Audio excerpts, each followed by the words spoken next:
مایده.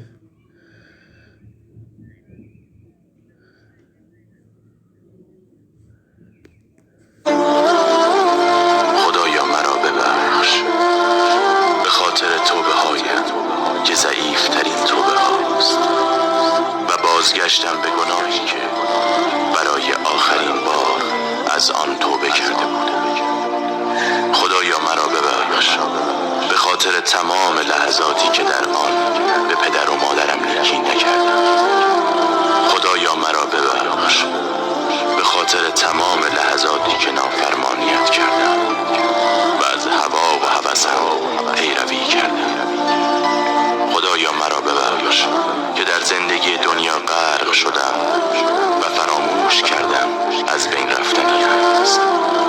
به راستی که تو از خودمان به ما مهربان تری. تو را از قلبم صدا میزنم. گناهانم را بیامرز ای مهربان تری.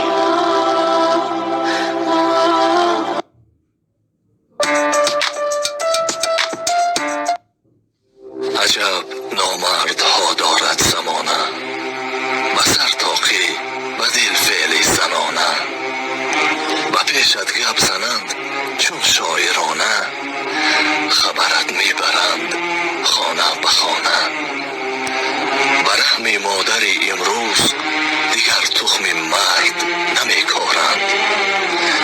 پسران زاده امروز همه نازی دختری دارند. آخر مردان دین همه رفتند دیگر خالده نمی آید.